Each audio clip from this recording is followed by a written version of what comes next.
Good morning, everyone, and welcome to the Candiota County Board of Commissioners meeting for Tuesday, January 20th, 2026. Please stand if you're able for the pledge.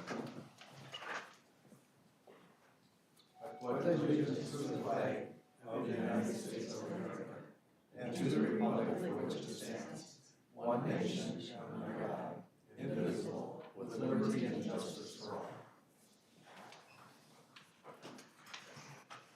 I want to thank everyone for being here and also those who are catching us on YouTube. Appreciate your interest in county government. At this time, I would ask the board for a motion to approve the agenda. So moved, Mr. Chair. Thank you, Commissioner Imdek. And is there a second? I'll second it. Commissioner Dale Anderson seconds. Any discussion? Hearing none, all in favor say aye. Aye. All opposed? That motion passes. Thank you. And then the next item for action is the consent agenda. These are the routine items that we typically see come before us. They include the approval of the January 6, 2026 County Board legal minutes, the approval of the auditor's warrants and claims, approval of human services warrants and claims. We're paying the bills in each of those two instances. Resolution 2026-7 authorizing the auditor treasurer to make electronic fund transfers. Approval of the annual radiological emergency preparedness grant, and resolution 2026-8 an update to civil process fees. Are there any items that any commissioners would wish to pull from the consent agenda? All right, hearing none, then I'd accept a motion to approve the consent agenda. Mr. Chair, I'll make a motion to approve the consent agenda. Commissioner Dwayne Anderson moves. Is there a second? Mr. Chair, I'll second that. Commissioner Berg seconds. Thank you. All in favor, say aye. Aye. All opposed? That motion passes. At this time, we have a post-election review from our friends at the League of Women Voters, and Mary Allen is going to present. Mary, good morning. Good morning. Thank you. Yes, I'm Mary Allen with the League of Women Voters of the Willmar area, and I'm here today to make a few positive remarks regarding the post-election review of Candiota County following the 2024 elections. Shortly after the 2004 election, a nonprofit, nonpartisan organization called Citizens for Election Integrity Minnesota was formed to advocate for verifiable, transparent, accurate elections in Minnesota and across the country.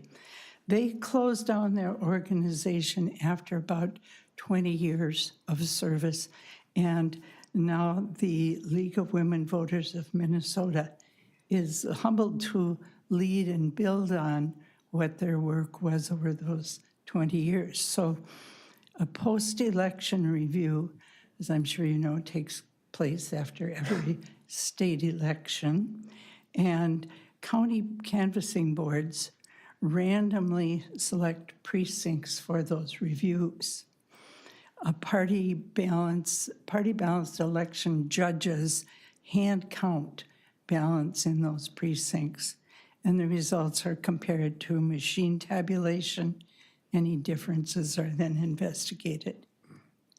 Additionally, all the absentee ballots are counted together with the election day votes from that precinct. In 2024, administrative errors in Scott and Sherburne County led to recounts, court reviews, legislative changes, proving the system's ability to detect and correct any errors. No such errors were found in Candiota County. 160 trained nonpartisan observers with the League of Women Voters of Minnesota observed the post-election reviews in 43 of Minnesota's 87 counties following that election. Election integrity in Candiota and other Minnesota counties is ensured in part by rigorous machine testing before elections and strong election day security measures.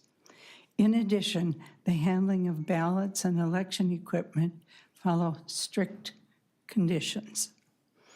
In conclusion, the League members observed that the process is being followed in a transparent manner. Thanks to the election officials following statutory requirements, we hope that our observations and report show that Kandiyohi County's voters can trust that our elections are handled and certified with integrity. Thank you for your time. Mary, thank you. And before you step down, I just want to ask the commissioners if they have any questions or comments. I just have a comment. I think Kandiyohi County does a good job, as far as I can tell. I was a election judge for many years because I sat on township board, and sometimes I got voluntold that I'd be the head judge, and I wouldn't sleep before that because I knew that the county, the people that worked at the county, if you made a mistake, you got grilled, and it's like, why did you do it this way? And it's like, well, I don't know, but you know, but you learn to step up, and I'm just glad that we got people at the county level that do a they're great job and keep us on they're our toes. excellent. So. Everything done in a very professional manner and very welcoming people if you go there as an observer. So, thank you. Commissioner Burr. Thank you, Mr. Chair. I've served on the canvassing board too at the end, and that's really after all those other reviews, and the board reviews that too.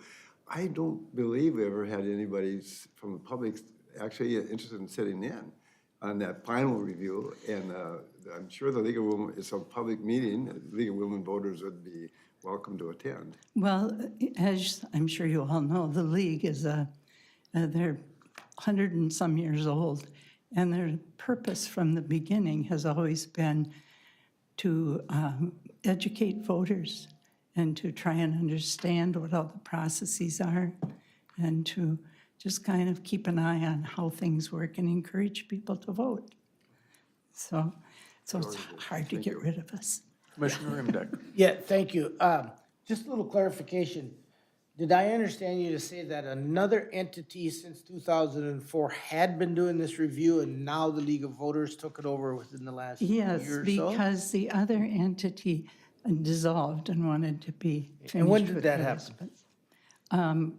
Well, it was pretty recent, like right before the last election, or, you know, we did have observers at the 2020 elections, but at that time, the other organization was taking responsibility for compiling the information and disseminating it. Well, I think it's good that we have essentially a citizens review, you know, so that besides just county officials and city officials and staff, you know, gives you an independent observation. Well, and you try to, like I said, inform the voters that, hey, what we've got going here is a good thing, and you can trust that your vote is handled appropriately. So, and hopefully, we will be able to observe in a few more counties with the next election now. So, I'd like to just lend my voice to this real quick. Thank you so much for all of the work that you and that everybody at the League does. Locally here, of course, you have the Community Conversations series that unfortunately this last one had to be postponed. And then also the Hot Topics. And that's the first Thursday of Wednesday. Wednesday of each month. yes. Up at the meeting room up at the Wilmer Public library. Library, and there's always fascinating topics. And Well, and we've this been last so one was pleased with the community's participation and the turnout for those events has been, we've had large groups of people, and we're very, very happy to see that many people interested in such topics as, oh, the Kandiyohi dump, and the, you know, the water rights, and just all the things that play a part of our lives, but we don't always think about. We've had issues, had topics on mental health was, that was one that was attended by a good number of people. And we're also pleased with the variety of people who attend the various sessions. So it's been, I think, a good thing for the community. So thank you for, Well, and thank you so much, and thank you for your report today. Thanks. All right, at this time then, we have a discussion related to the town road account allocation. Danelle Williamson is here to present. Danelle, good morning. Just identify yourself and who you're with for the record, please. Good morning. Most of you know me, Danelle Williamson. I'm the chairman of the Canada County Township Association. I did have our sheet placed in your packets today, just because there's so many numbers to look at that it's easier for you to look at than just to me tell you. I'm here today to talk to you about the Township Road Account Allocation Distribution Formula. As you know, townships receive a portion of the Minnesota Highway User Tax Distribution Fund, often referred to as the gas tax. There are 55,665 township roads in Minnesota. For 2025, the townships received $49,606,956. That sum was allocated equally to townships within the counties according to road mileage, resulting in an amount of $891.20 per township road mile. It didn't matter if it was White Bear Township in Ramsey County with a population of 11,802, or Handguard Township in Clearwater County with a population of 7. It was $891.20 per road mile. Townships in Candiac County have a total of 733 road miles and receive 653,383 miles from the Minnesota Highway User Tax Distribution Fund. Divided out, that comes to $891.20 per township road mile. Remember, this is not a cost to the county, as the money just passes through from the state, through the county checkbook, and on to the townships.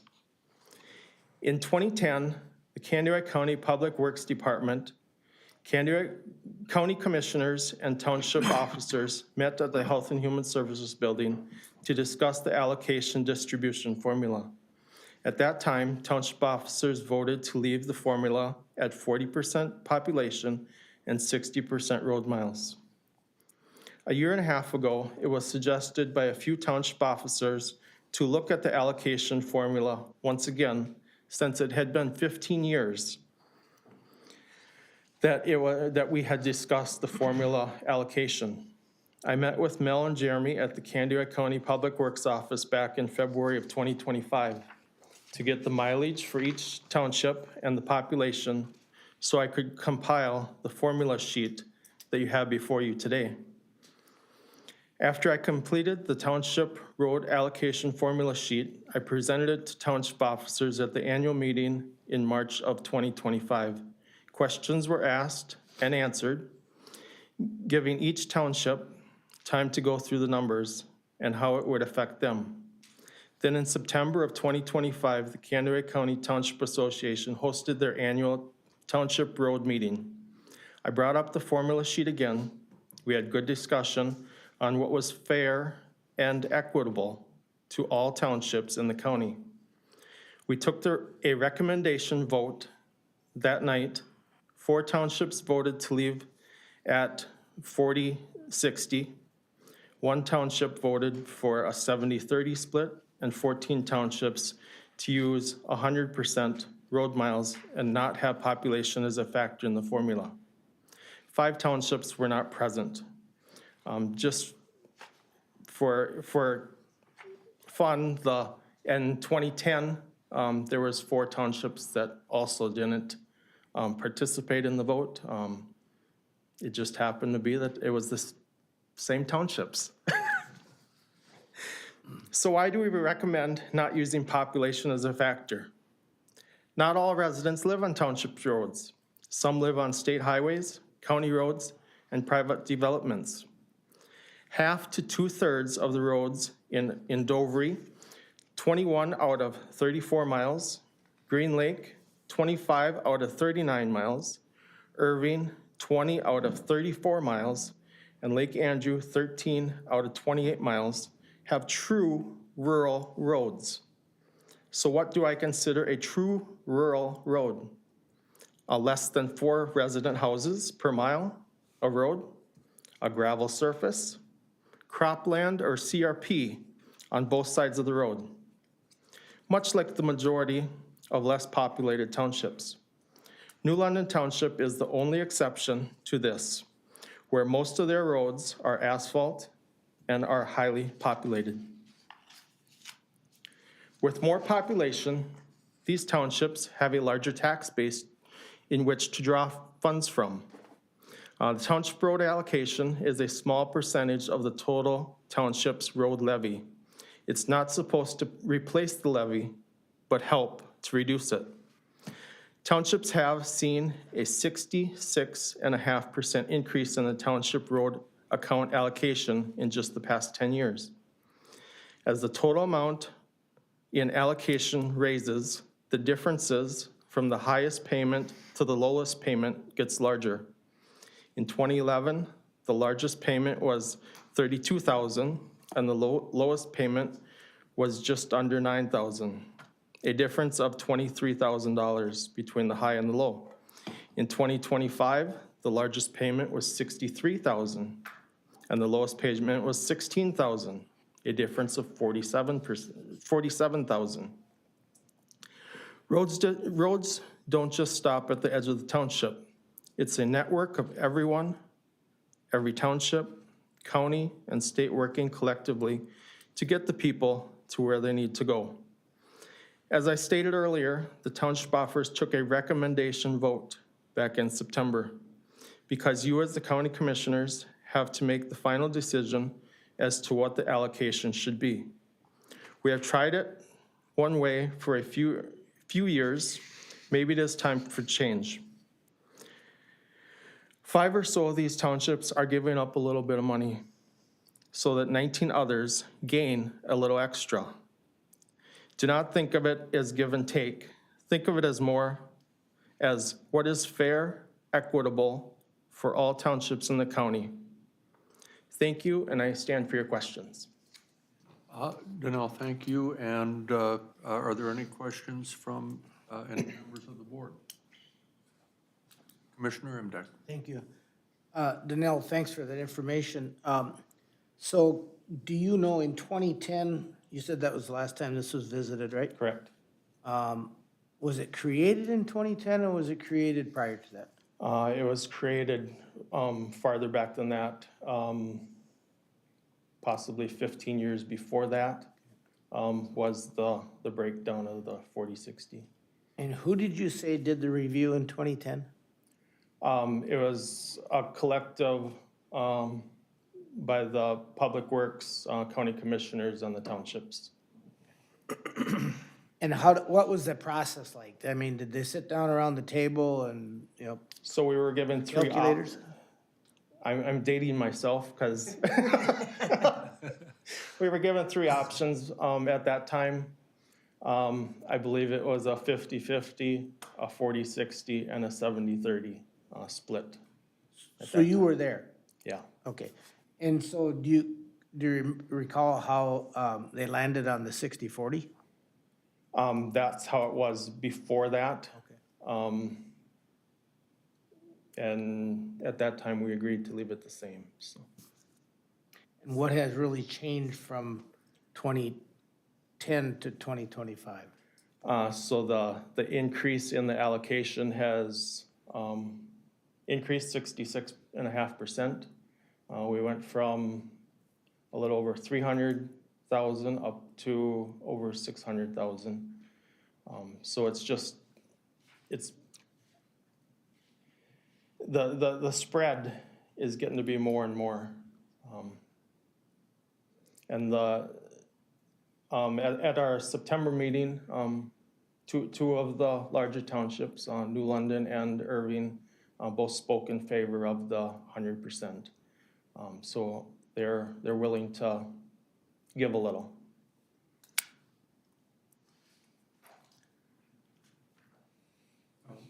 Yeah, I'm sorry, go ahead. Kelsey? I do have a handout of what the formula is for each county that the Public Works Director provided, so I will, if you guys would like to see that. It was one of my questions, but I wanted somebody else. Sorry, yep, so if you want to give that to Roger, I'll give this out.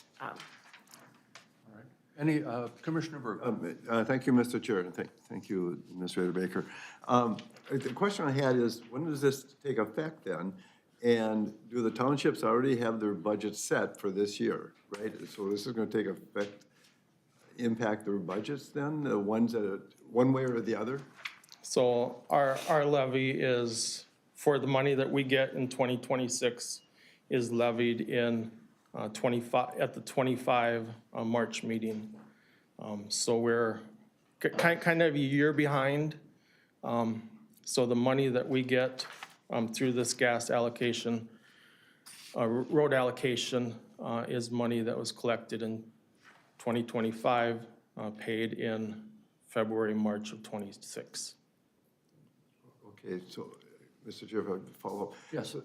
So just to be clear, people set, the townships have set their budgets, but this will affect the budget then this year or next year? This year's budget then, right?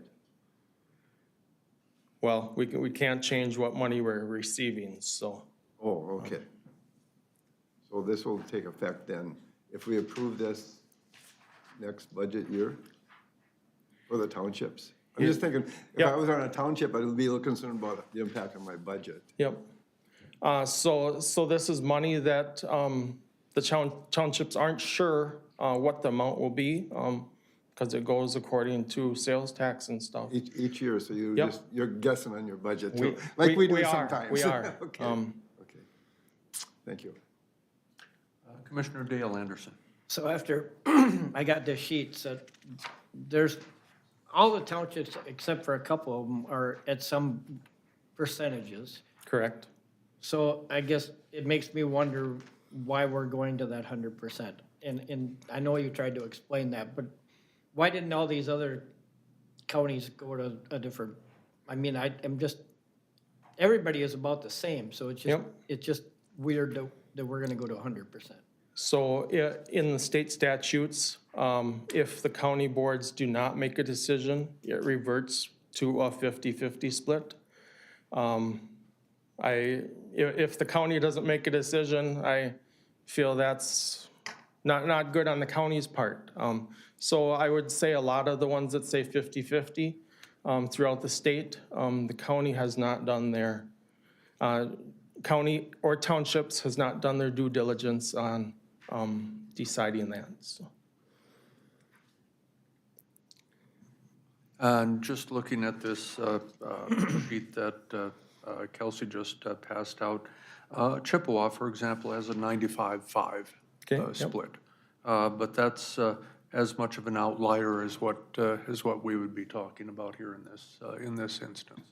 But this is, I also see some of these formulas take tax rate and equalization into account on a formula here, and this seems like a much quicker way to do it, all on road miles. Correct. And so you're just funding the roads. And that seems to make some sense. When you go out and look at the countryside, so I am a township roadside mower. I hit the roads at 5 miles an hour, mowing roadsides. I see the townships. I'm mowing in 8 different townships. They are very similar. No matter what the population is, most of the roads are very rural. And like the few townships that do have populations, they're bunched together. So it doesn't cover all the miles that there is a higher population, so. Sure, all right. And so, just a second. Go ahead. Oh, And you know, you said you wanted to be fair and so forth too. Correct. And we're hearing from you, so it looks like there's, you know, a few townships are gonna financially really lose on this thing. We haven't heard from those, so what are they saying to you? So I mentioned that New London Township, they are giving up the most. They were in favor of the 100% mileage. Irving Township, the one I represent as clerk, where we went for 100% mileage, just to be fair to everyone, so.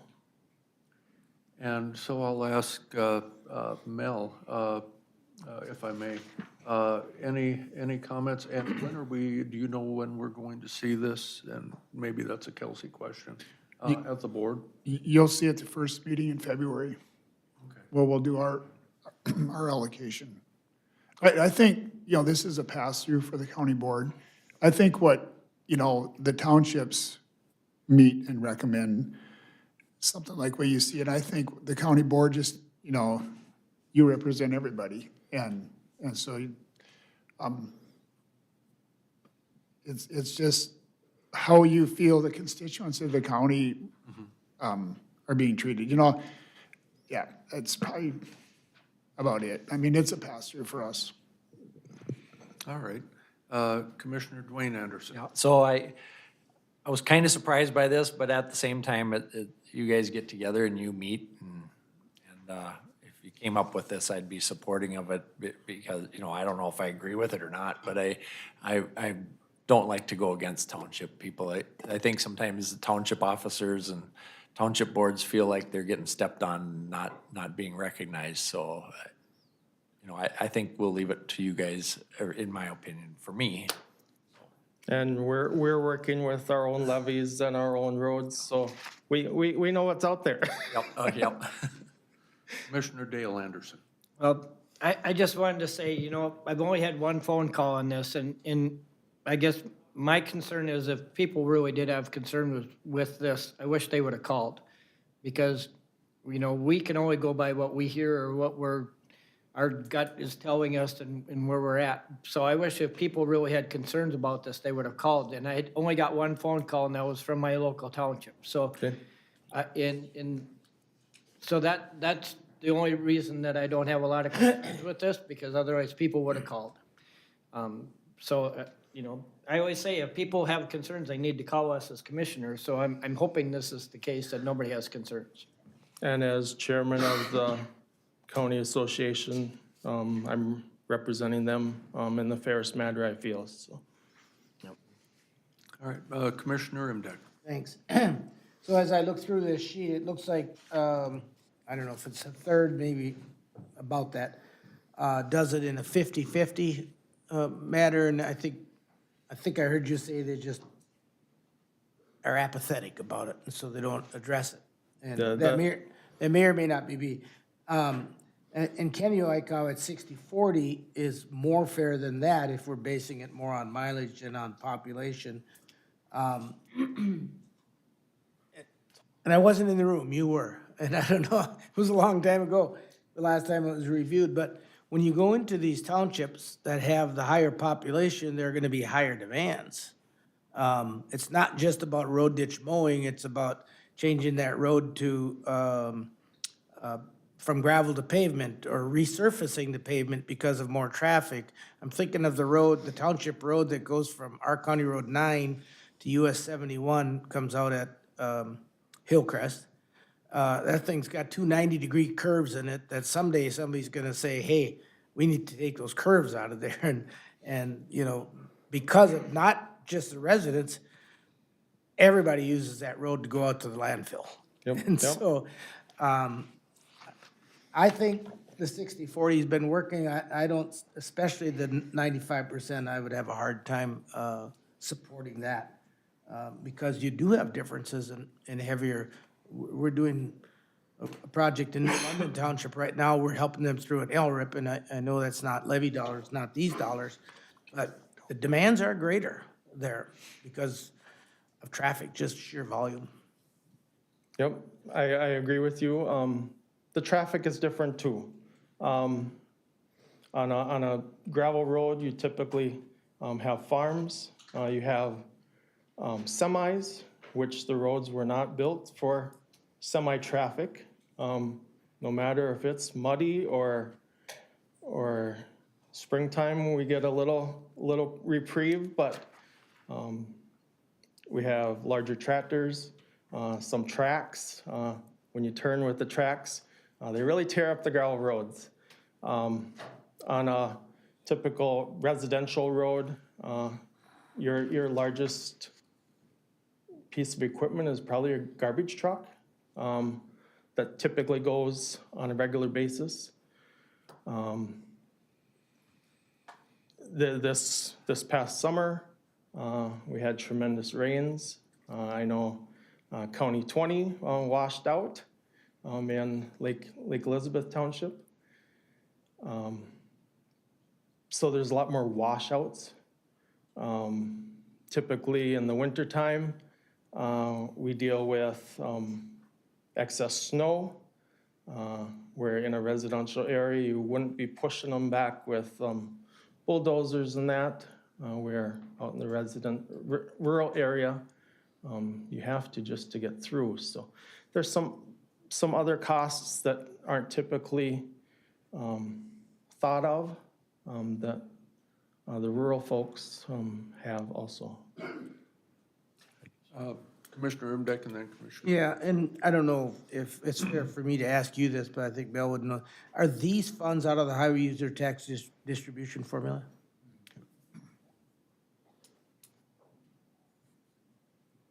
Commissioner Anderson. Okay, I agree with you when you talk about like farm traffic. So in the fall of the year, we get a lot of semi-traffic on those roads and it really pounds on them and then townships have to reshape the road afterwards a lot of times. If it gets really bad and we know it's a certain farmer on a certain road, then they, you know, as a township, we would bill them for a little bit of gravel and stuff. But yeah, we get a lot of heavy traffic and those roads were literally built back in the day when we had horse and buggy or the Model T. So I blame townships to a little bit of an extent. I wanted to rebuild a bunch of township roads, but I was outvoted on my township. But yeah, so they should, in my opinion, a lot of the township roads should be rebuilt. But I understand why they don't do it. But they do get a lot of heavy traffic in my area in the summer. And the fall. Back then, they were built with just taking out the ditches and piling them up on the road and putting a little gravel over the top. So not the way to build a road. No. What could go wrong? All right, anything else for Danell? Commissioner Berg. Thank you, Mr. Chair. I'm kind of a person where if it's working, why are we changing things? But apparently it's not working either. And also, I always want to really point out, I'm a little torn here in the sense that I don't represent any townships. And for me to make a decision on that for the townships, and I really respect the Township Association doing this as well, taking that responsibility. And then we got, you know, you want to be fair, you know, and you say you want to be fair, but there's always winners and losers to everything.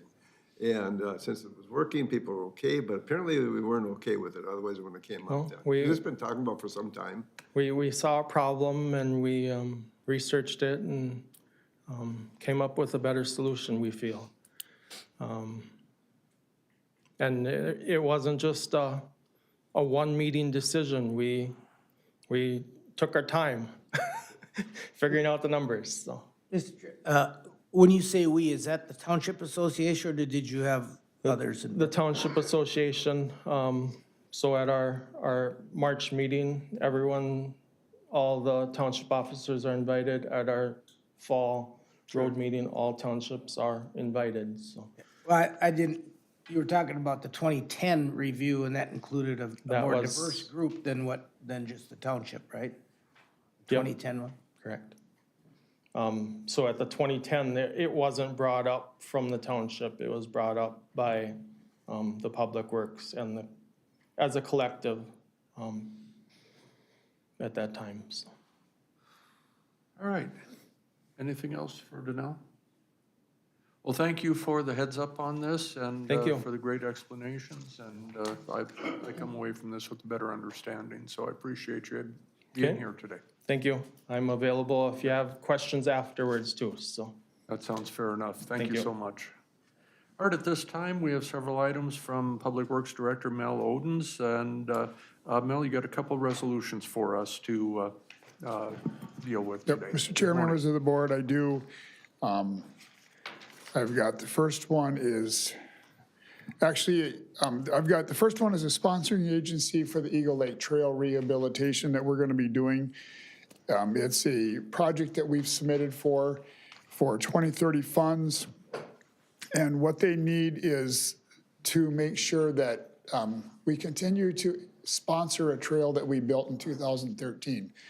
So it's my recommendation to pass Resolution 2026-05 to enter in and authorize the, actually in this case, well, the administrator and the chair to sign on behalf of the county that you would be a sponsoring agency for the rehabilitation of the Eagle Lake Trail, which goes from the DNR Trail west to Eagle Lake and then north up to the north side of Eagle Lake. Mr. Chair, I'd move on Resolution 2026-5. Thank you. Commissioner Imdak moves. Is there a second? I'll second that, Mr. Chair. Commissioner Dwayne Anderson seconds. Any discussion? Commissioner Berg. Just a comment, excellent idea. If we can afford it, yes. Yeah, it'll be 17 years old when we rehab it. All right, anyone else? All right, hearing none, all in favor of moving on Resolution 2026-5, signify by saying aye. Aye. All opposed? That motion passes. And next item. So, Mr. Chair, if I could, I'm going to talk about the maintenance of that one. There's a resolution that we probably should have got in when we, so there's a maintenance resolution as well for the exact same trail. It's the 1.3 mile section of, so it's basically saying if we get the funds and we rehab it, are we willing to maintain it for the next 20 years? And my recommendation, Mr. Chair, is that we would. So I would recommend to pass Resolution 2026-06, saying that we will maintain the trail in accordance with state and federal guidelines. Mr. Chair, I'd move on 2026-06 as well. Commissioner Imdak moves. Is there a second? I'll second that, Mr. Chair. Commissioner Berg seconds. Any discussion? Commissioner Imdak. Yeah, Mel, could you refresh our memories as how that portion of the trail happened? In 2013, we got DNR funds and built, Somebody couldn't use theirs, as I recall, right? what's that? Someone else who had funds couldn't use them, and It was done the year before I came here, but typically that's what happens when there's DNR funds that aren't used. We're one of the counties that they go to, kind of like the extension of the box culvert on the Middle Fork on Highway 40. And this was DNR funds that was done in 2013. if I could. Yes. So I do remember that Gary Danielson was the Public Works Director at the time, and this was a very collaborative project to do this extension, because Wilbur School District put some money in, I believe Green Lake Township put some money in, the county put some money in. Of course, the state, I think I know the county that wasn't able to use it because they couldn't come up with their match. And I bring that up because those matches are really critical, and I think they're a growing element of getting work done, so. Yep. It was a very, as I recall, in the public hearing downstairs, there was perhaps one person that was opposed to it, out of many that were in the room. Yeah, it's a good connection to the state trail from Eagle Lake. I got one. Commissioner Dwayne Anderson. Yeah, so I drive on that road once in a while, not a lot, but that 26, is there something there now, or is it just Yeah. the shoulder? or- No, it's paved. It's an off-road grades, or. It's in the road separate- ditch, separate basically? trail. Yep. Okay, yep, I just yep, I 16 haven't feet. paid attention. I better start paying attention to that, so. All right, thank you. Any other questions for Mel? All right, hearing none, then we have a motion and a second to move Resolution 2026-06. All in favor signify by aye. Aye. All opposed? That And motion then, passes. okay, Mr. Mel, Chair, go then the ahead. last one I've got is the final payment accepting the project on the 2025 Seal Coat project. We opened bids in March of this year. We did 5 miles. It was a low bid amount of $161,930.97. Asphalt Surface Technology, Aztec out of St. Cloud was the contractor. And basically what we have is that withheld is the 5% retainage, and it's my recommendation to accept the project and authorize final payment in the amount of $8,409.75. Thank you. You've heard the recommendation of staff. Is there a motion? Mr. Chair, I'll make a motion to accept the project and make final payment to Asphalt Surface Technologies Corporation. And is there a second? I'll second it. Thank you. And any discussion? Hearing none, all in favor signify by aye. Aye. All opposed? That motion passes. Mel, thank you. At this time, I'd like to invite Jody Ammerman, our Public Health Manager, and she has a presentation for us on the Healthy Kids Minnesota program. Jody, good morning. Good morning. Jody Ammerman, Public Health Manager. And we at Public Health have an opportunity to partner with Minnesota Department of Health to be a part of the Healthy Kids Minnesota program. The Healthy Kids Minnesota is a program to work to better understand children's exposure to chemicals that may harm development. And so with the partnership with school districts and public health agencies, the program uses biomonitoring to measure chemicals in preschool age children, so children ages 3 to 6. And they're doing this across the state, and the results help inform families and address community concerns and promote policies that reduce children's exposures. So this is a statewide program, and they have been in different areas, and this year they are in our area. And so they have reached out to us and the Willmar School District and are looking to start in our area. And so they would be starting this spring. And how the program works is the Minnesota Department of Health lab tests children's urine samples, and the families give consent for this. And it tests different chemicals found in our air, in drinking water, in some foods, and also some household products. So different metals, pesticides, that sort of thing. So this would, how it works is it would take place during the early childhood screenings. And they try to get, they said like 250 to 300 kids from each region. And they work with 1 to 5 sites in our area. So we would be one of the 5 sites in the West Central region. They would do a contract with us, and they would do a separate contract with the school, so it would be a joint powers agreement. And it would all be funded by Minnesota Department of Health, so it'd be a non-levy. So our nurses' time would be paid for by Minnesota Department of Health. So when with the early childhood screening, the letters go out to the families. It is voluntary, so families can decide whether or not they want to participate with this program. And then when they come to the screening, the nurses would introduce the program to the families. Then consent would, they would get their children's consent.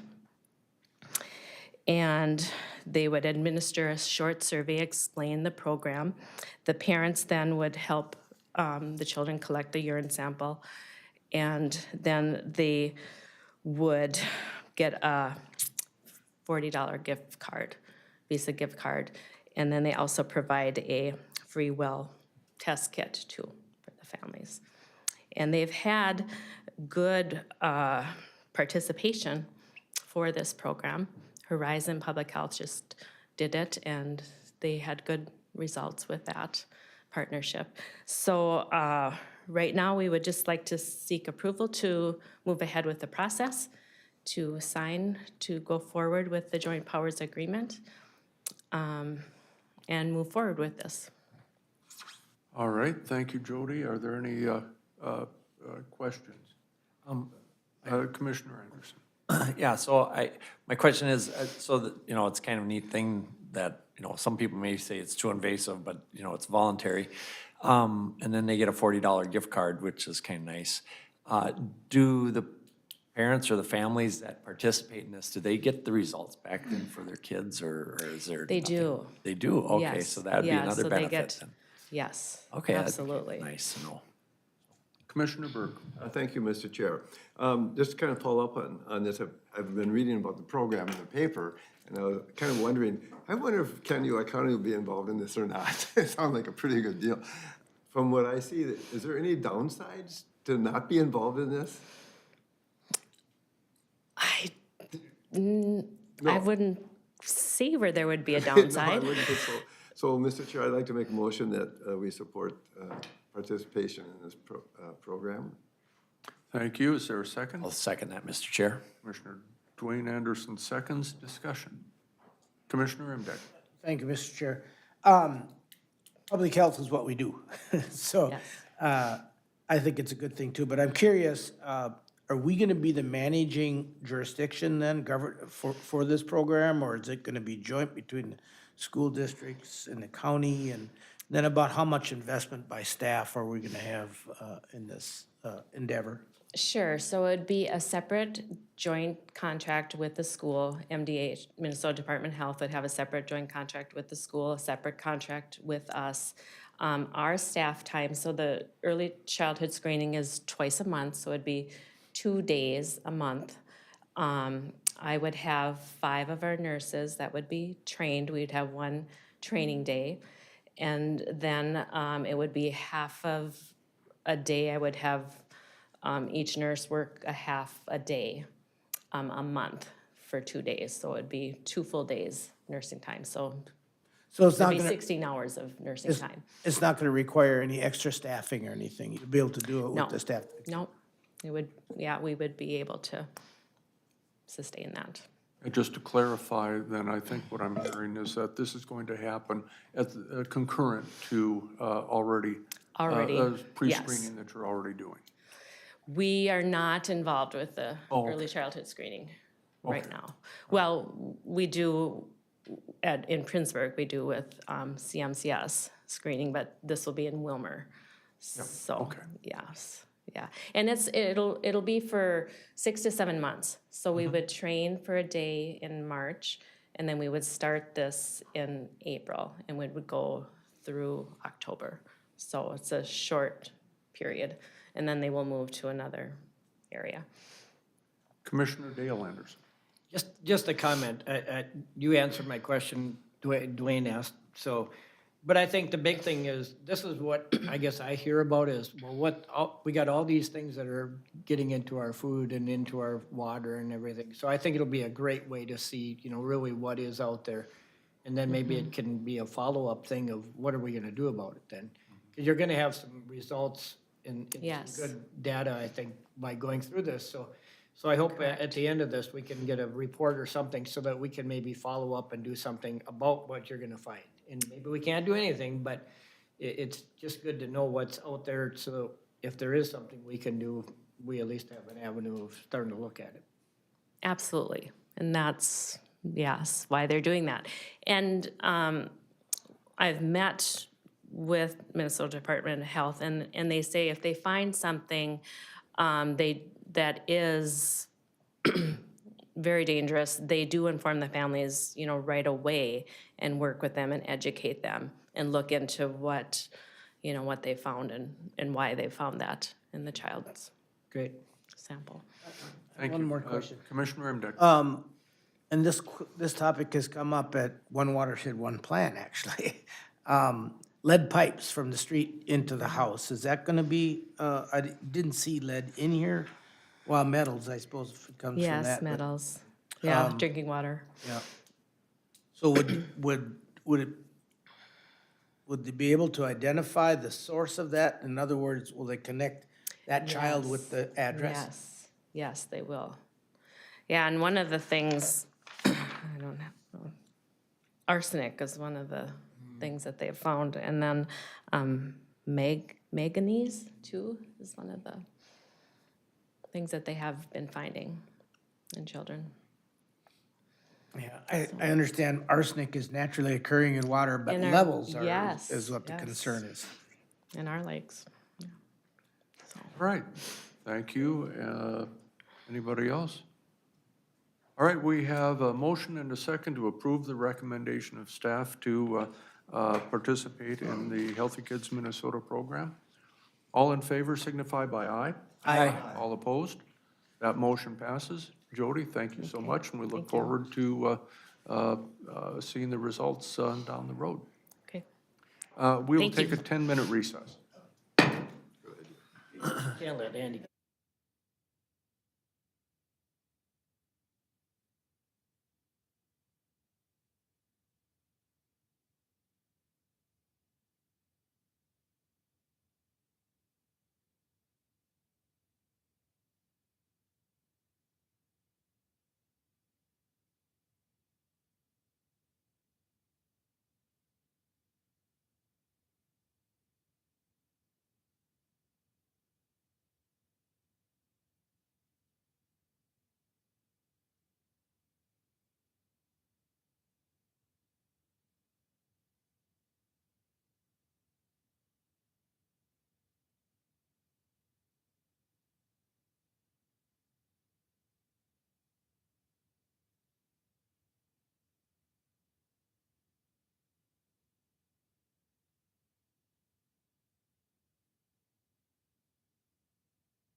IT, are you ready?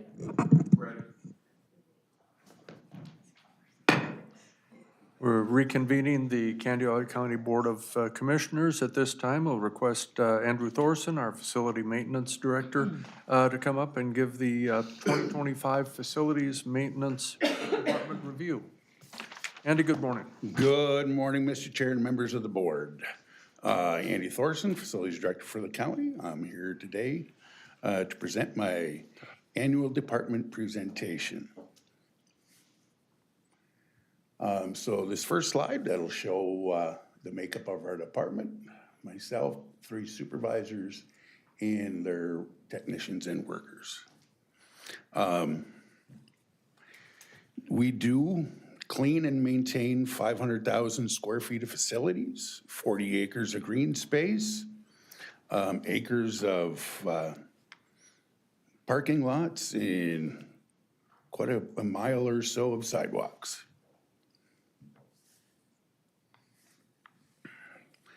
This slide. No, you gotta go back. Okay, so this slide shows how many work orders staff completed in 2025. Reactive maintenance work orders are work orders that are submitted by county staff and tenants requesting work to be done. Some of those submitted are by supervisory maintenance staff as well for tasks that come up that don't automatically generate on our preventive maintenance work order system. Planned maintenance work orders are work orders that are scheduled in advance and generate automatically to keep equipment, building systems in good working order rather than waiting for something to break. Examples include HVAC maintenance, safety inspections, equipment maintenance. I will have to note that not all our work is documented in the system. Things like our normal daily cleaning, mowing, snow removal, et cetera, are not inputted into this system. Could they be? Yes, but that's a lot of extra keyboard time. Then we move on to how fast staff completes the request for service. 88% completed under a week.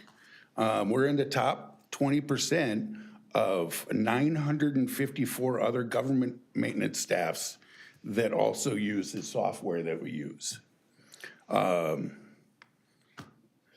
Some work orders, take a while to get on the schedule and to complete. Painting, carpeting, work along that line. And of course, we'll strive to make the top 10%.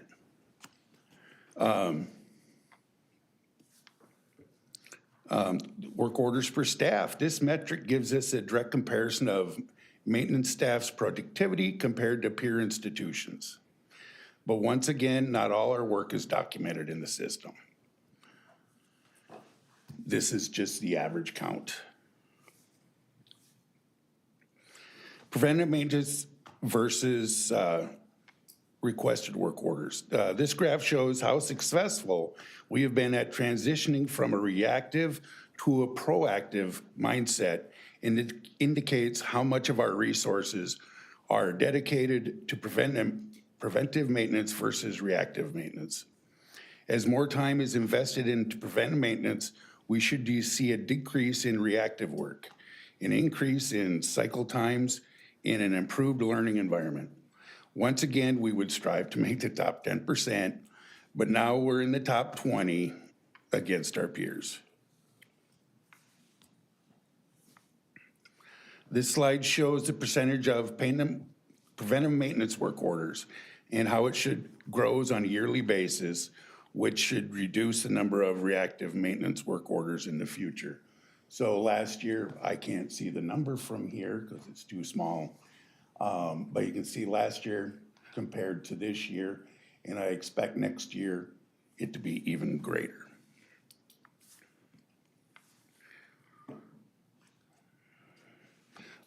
This graph is a measurement of responsiveness of proactive work. An above average measurement here leads to higher productivity and decrease in the backlog. So we're a little below the top 20% of our peers, but still way above the median. That can be from staff forgetting to close work orders and things along that line. Expect to see an improvement in next year's presentation.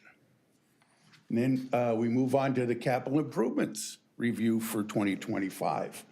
So we did bring all our elevators up to the 2016 code compliance. At 3 of our locations had 4 elevators work done on them. The rest elevators in the county have already been completed prior. So we're good to go for a long time to the future until the state adopts a new building or a new elevator code. But then they give you 10 years to get that work done. So we beat the state by a year.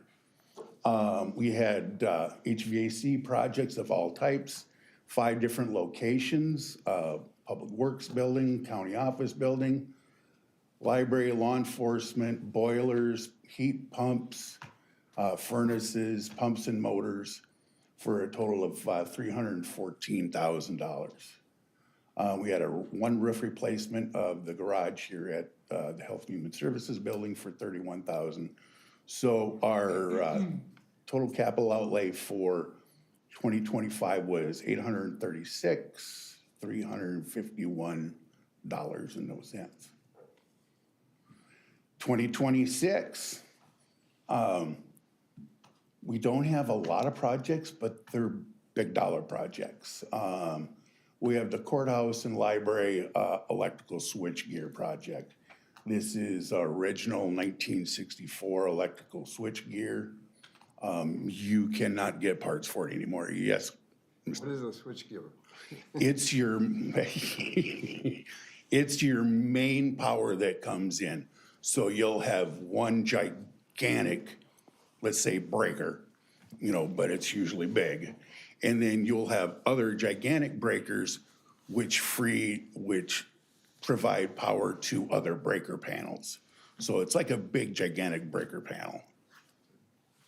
Just redoing some of the major electrical things then. Yeah, and it's stuff that needs to It is get major. done. Wow. Yeah. We have 2 restroom remodel projects, 2 window replacement projects, a pavement replacement project. And then we have 2 roof projects, one down at the library, which is in conjunction with the city. And then we have the maintenance garage where my office is, for a total of, the cost is $1.5 million, but the county share is $831,000. Commissioner Burke. Thank you, Mr. Chair. Just a question about the roof projects for the library. The library then is really considered the roof separate of the courthouse roof in the Yes, county attorney's office. yes, absolutely. Then, did we do those not too long ago? The courthouse there's actually 5 roofs. It's 5 separate roofs on the courthouse. So we used to, in years past, just fix what was leaking. So that roof is on a weird schedule. We don't have anything within the next 10 years to be done on the courthouse. Thank you. Commissioner Dwayne Anderson. So back to the elevators, it was 2016 code compliance. You said you beat it by a year. Is there a reason why, we took 9 years to do it? So why did it take 9, why not 6? We could have did it right away, but then you risk the state adopting some more code. Different changes, okay. And then we would end up doing something else. So everybody kind of waits till the end, and that's the norm throughout the industry. There is a lot of people scrambling this year to get theirs brought up to compliance. So by doing it a year in advance, the availability of contractors was better, so you get better pricing. And then you do all 3 locations because you kind of bundle it all at once with one contractor, is that kind of? Or did you do it 3 separate times, or? No, it was, so we bid out the county office building and the county attorney together. Okay. And then these 2 elevators in this building were under 1. Okay. All right, and then one last thing, that says 2016, does that mean that this year they're gonna come out with another one? They surely could. Or does it mean they have to, or? Oh, no. Oh, okay. It's driven by industry safety standards. If elevator companies, the industry comes up with better ways to make things safer, then, they approach the state, and the Department of Labor Industry will adopt those and bring them to the legislature and get them adopted statewide. So we could be good for a while. Oh, yeah, I think, well, even if they come out with something new next year, we're good for another 10 years. Okay. Thank you. Any other questions? In closing, I'd like to thank the board, county admin, for their continued financial support to keep the county's facilities safe, clean, well-maintained, and investing in the facilities that need extra work and improvements. All right, Andy, thank you so much. Oh, Commissioner If I Burrows. just make a comment, I really like the way you laid this out and information. It really helps give us a good overview with all involved. Yep. And you're very busy because there's a lot of stuff that doesn't show up on here that you're doing. Oh, I know yeah, that. yeah. Yes. and I hope next year I can point to every slide where there's been changes to the good. Okay. All right, Good luck. sounds good, thank you. Yep, thanks. All right, thank you very much. This time, then I'll request to have Health and Human Service Director Caroline Kahn and IT Director Scott Hoagland present to us on EVA. Good morning. Good morning. As mentioned by Chair Gardner, I'm Caroline Kahn, Director of Health and Human Services for Candy, Ohio County. I've asked Scott, I'm not going to make him walk through this, but he is certainly available for questions as it relates to an area outside of my scope of technology after the presentation. So this morning, we wanted to bring forward the conversation we held in 2025 related to a phone system for our Health and Human Services Department known as EVA from the parent company TIPCO. So this morning is more of an informational update to provide you with some base information, and then we will be bringing the contract forward at the next county commissioner meeting. So the current state of our system, so lay of the land of how our phone system works today, we receive about tens of thousands of calls each year alongside an even higher volume of paperwork. All of our calls currently enter through a traditional automated call tree system. So if you call in, you get an automated dialer that then asks you to select a number, which then brings you to another number, and then another number to help you route your call to the appropriate landing place. All callers must navigate this recorded menu options to reach their appropriate program or staff. This often results in frustration for the customer and significant language access barriers for neighbors whose primary language is not English. Some of the challenges with our current model are the difficulty for residents to navigate, particularly for individuals with limited English proficiency and individuals with varying literacy or accessibility needs.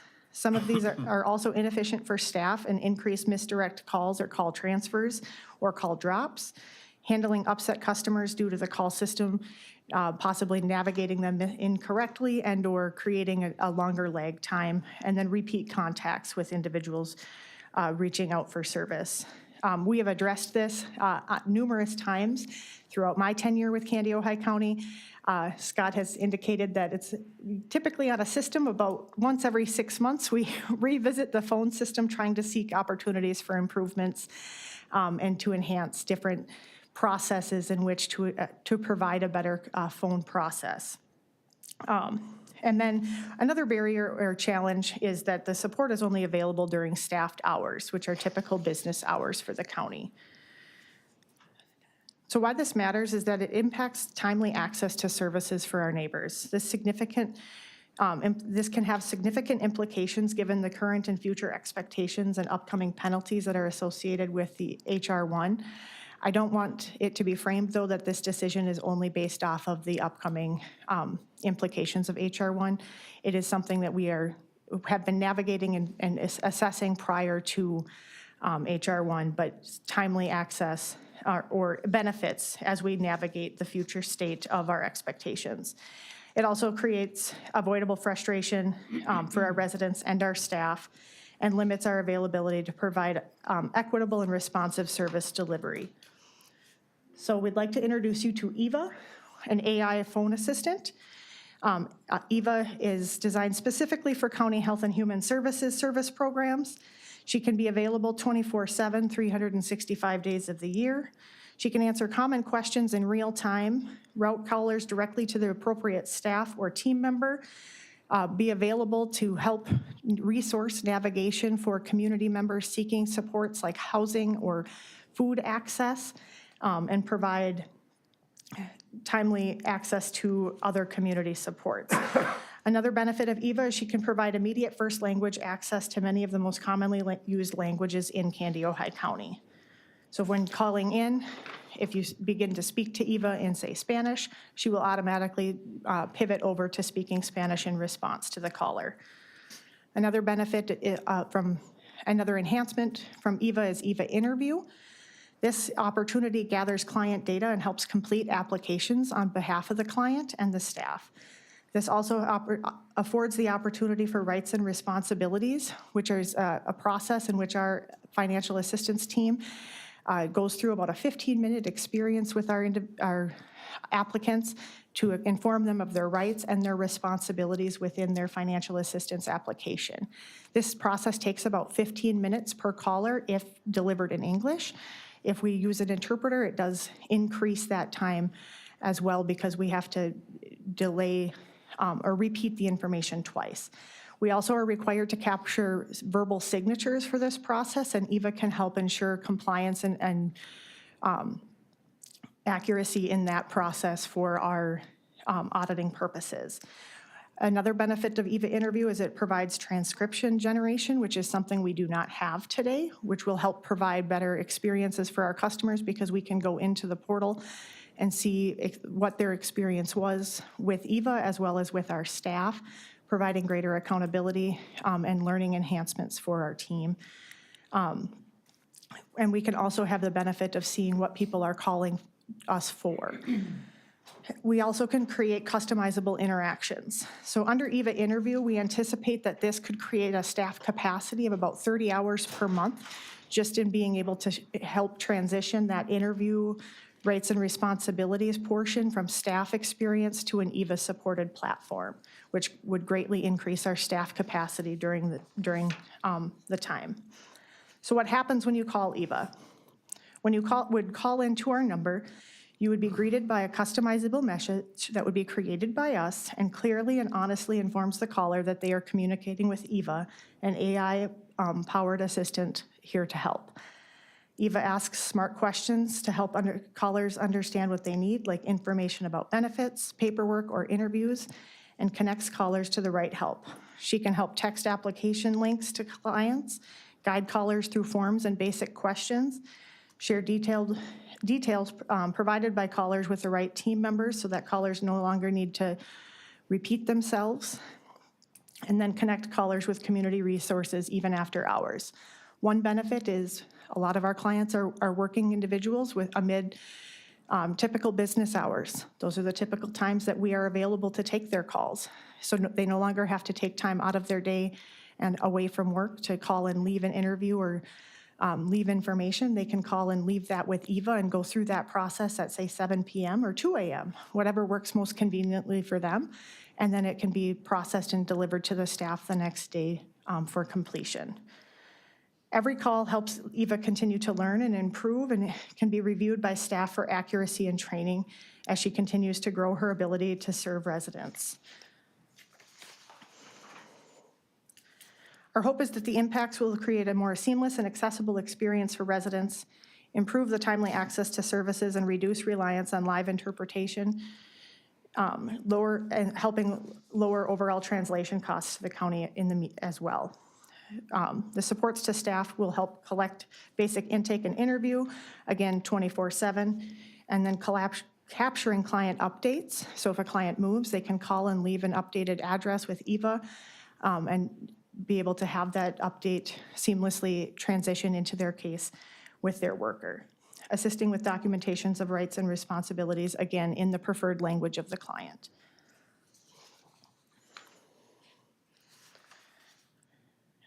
All right, so as we continue navigating through, I'm sure the burning question is, what does Eva cost?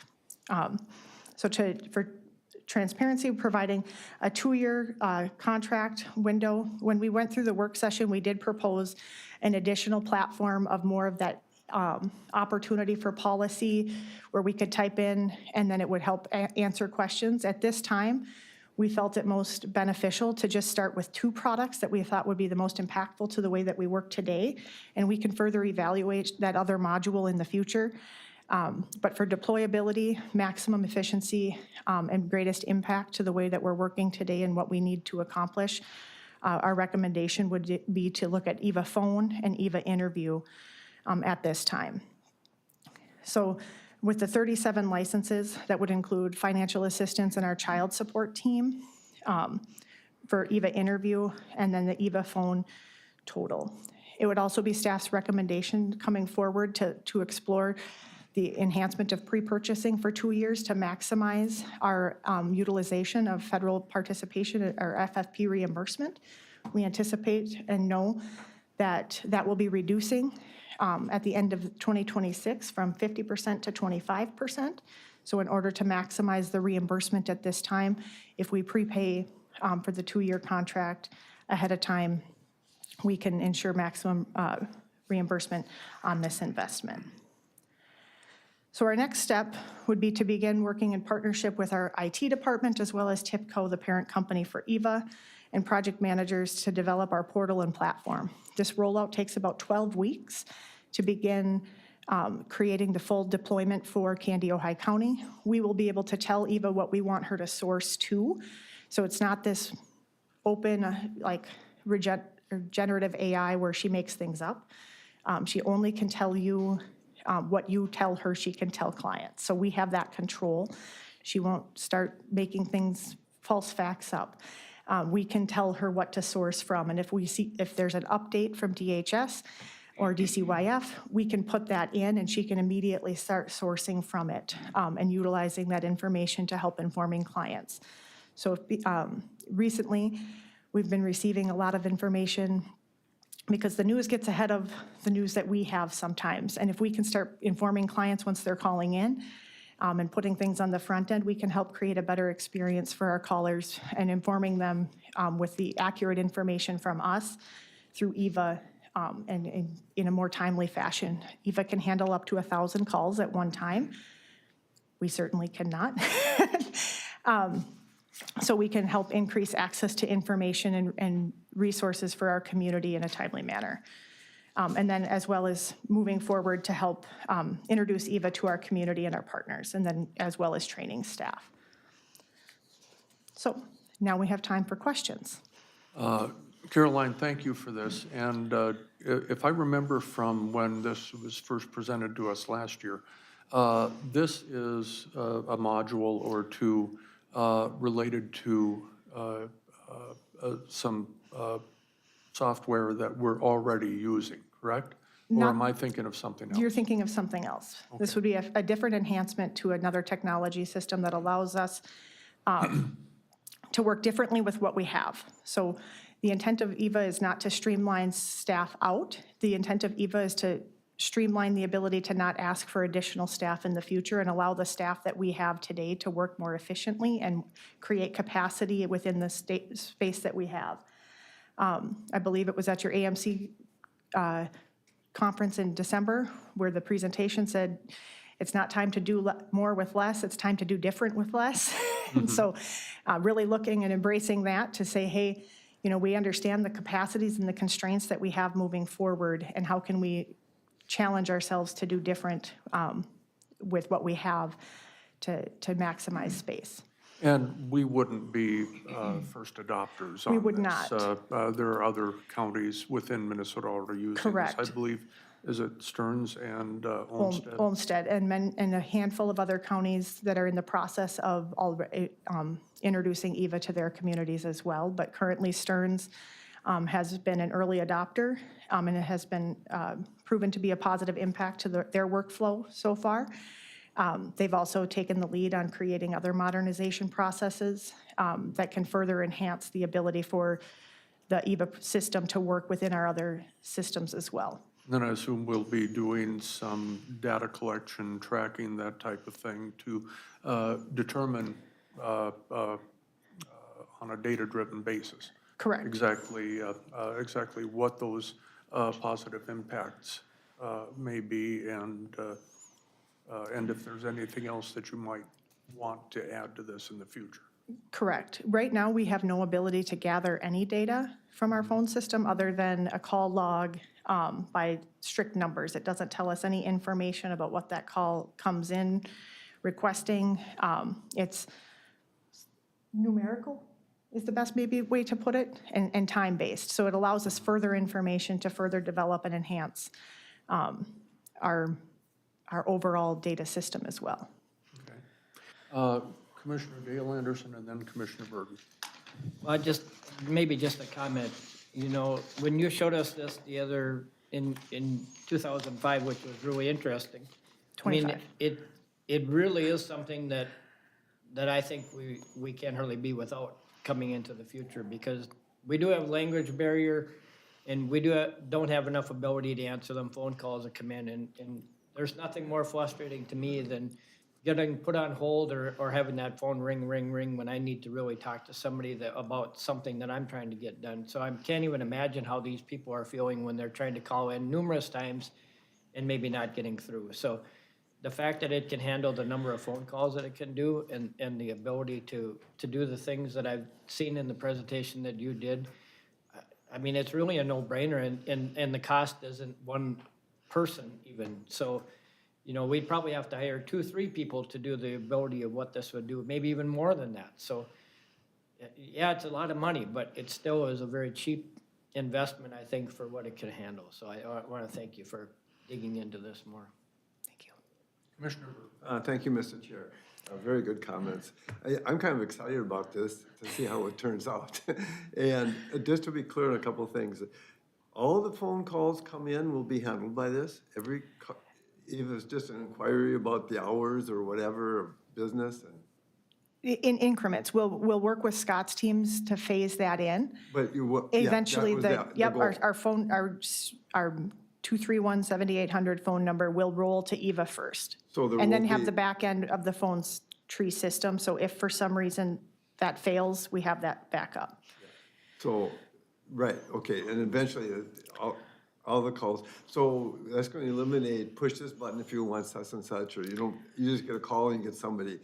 I'm on, some of us are on the Prime West board. You know, they have over 70,000 healthcare clients calling in addition to all the providers.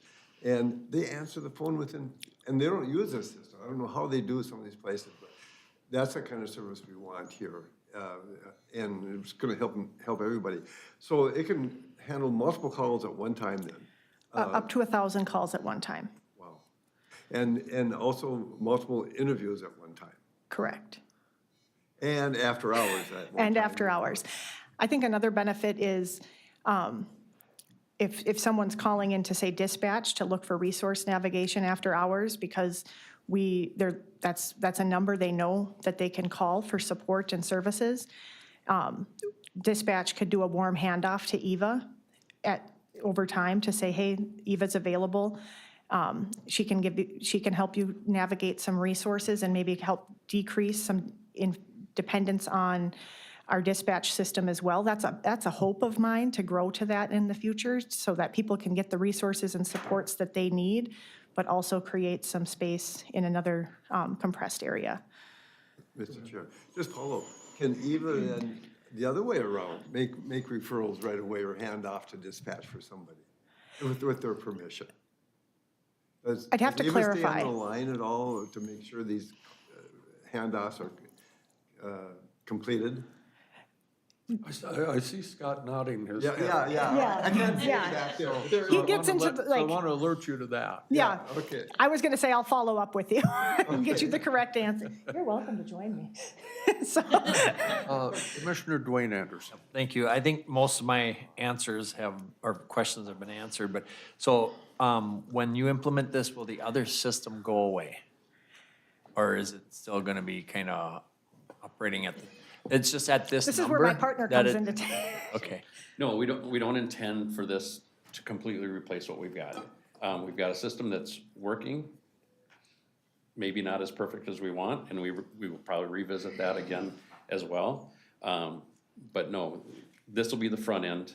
If that fails to meet the need, there'll still be a tree behind it, unfortunately. okay, then it goes back to that Right, system if it right. can. And there's ways within the system that if a caller says, I need to talk to this person, it can make that transfer. Okay, So, so it should be very friendly to the constituents. okay, and then this is probably for Scott as well. So this is just gonna be in Health and Human Services? We're not doing Currently, this is countywide? geared towards health and human services. That's Okay. what this company focuses on. And their niche is human services structured like the state of Minnesota and counties like ours. Yep, so stated, they specifically focus on state supervised, county administered states in that structure. So like New York, Ohio, and some of the other states, that's where their niche is they focus on delivering a platform that best suits states structured like those. Okay, is there a plan then for us to do countywide type of similar programming? You know, I think we're looking at that. We'll walk first and then we'll jump in a little bit, but, Because this is the way it's gonna go, I mean. you know, I think so. But it may be not with just this company. We don't know that, but this is where they live and breathe.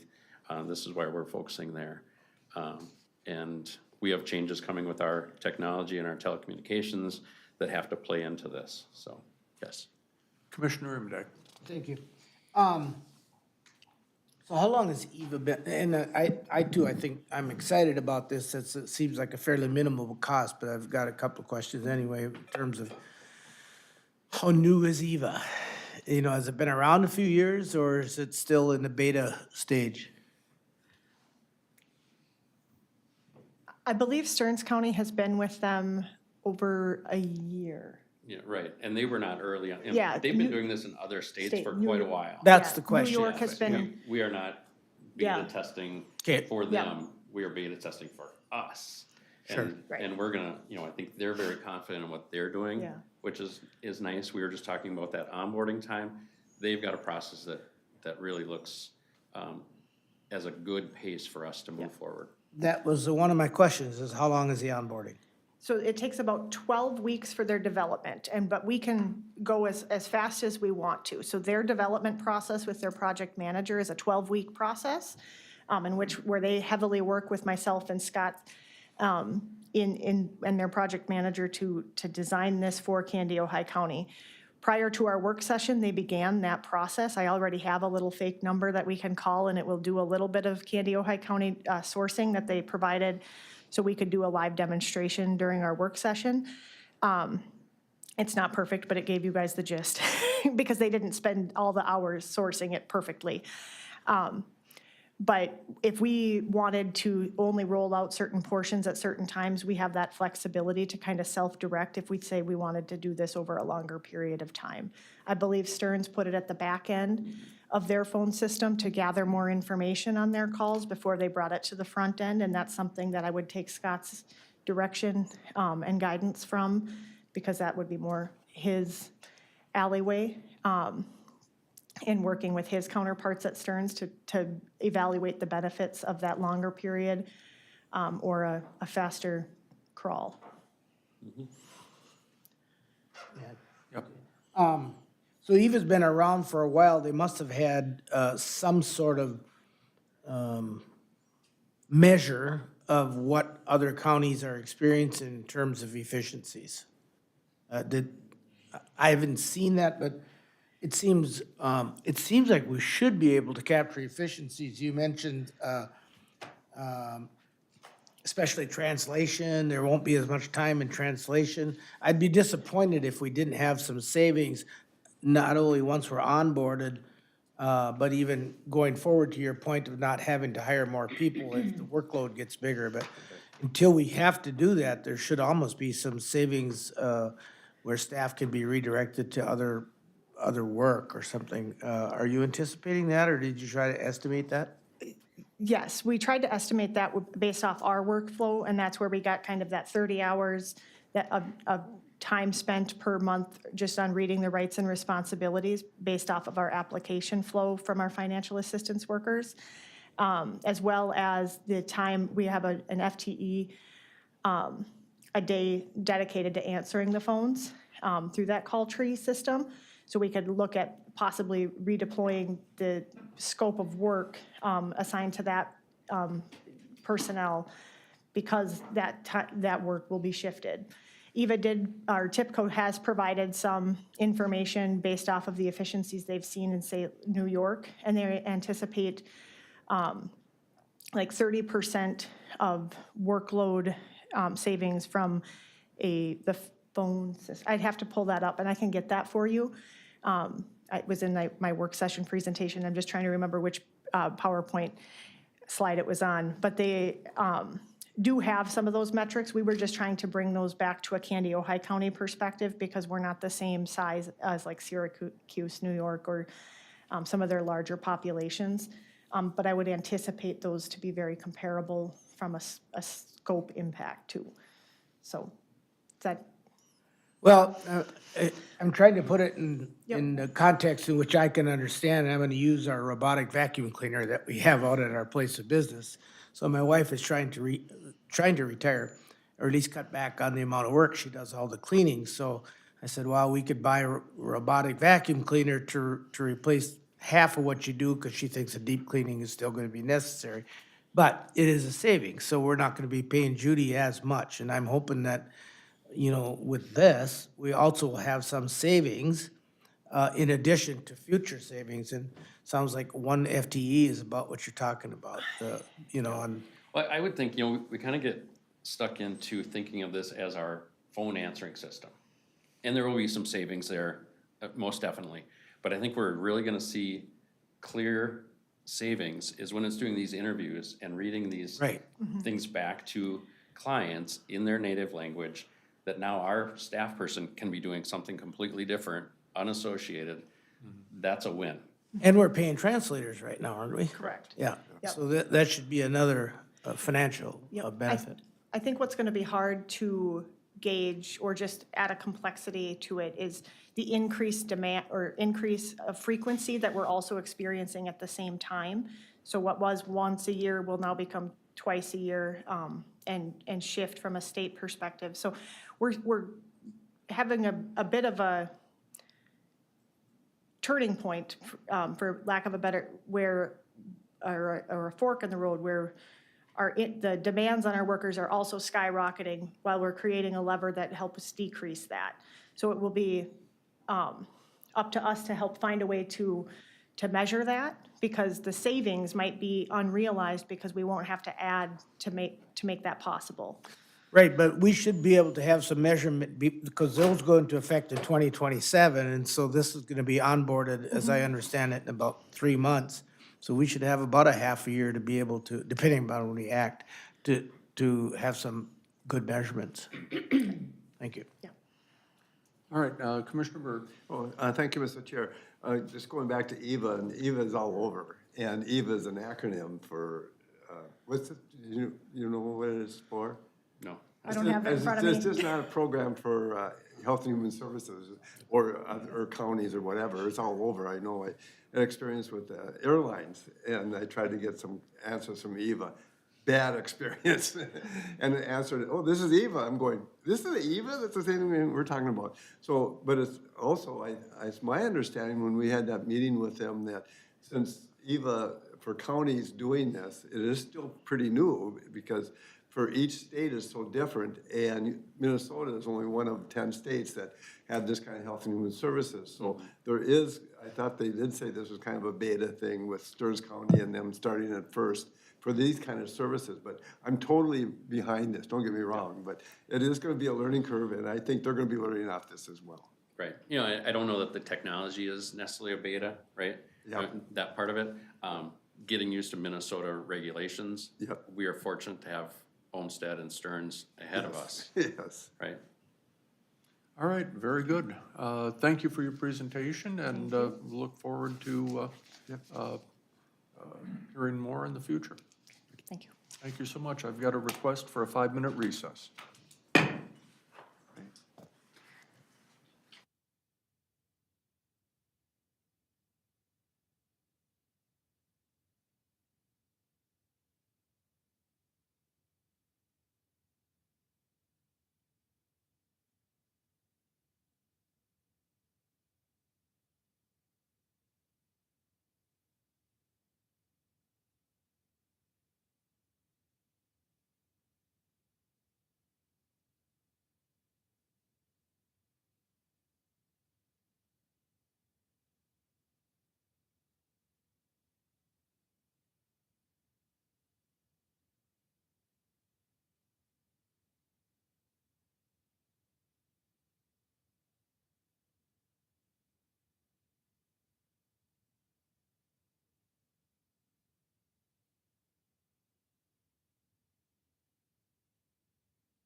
IT, are you ready?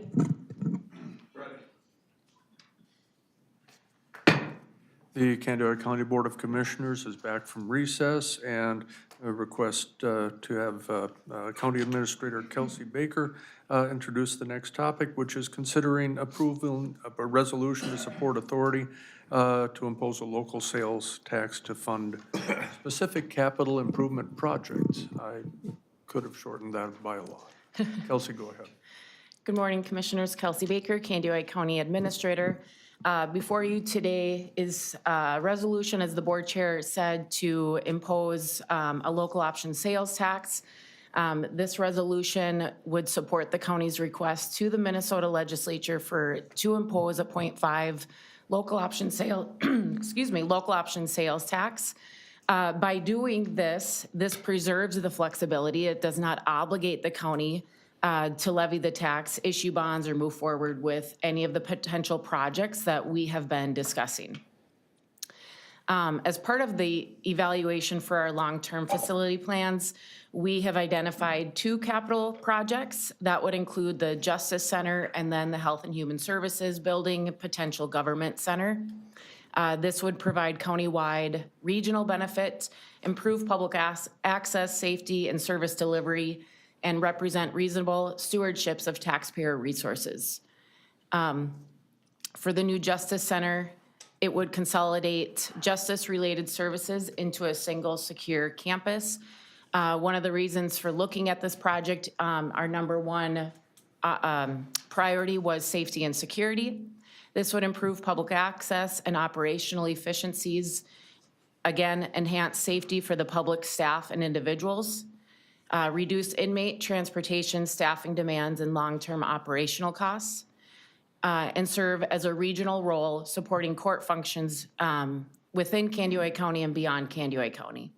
For the Health and Human Services Building, the renovation, this would centralize multiple county departments to improve customer service, allow residents to access multiple services within one county location, maximize the use of existing facilities that we own, and reduce duplicative staff and operational costs.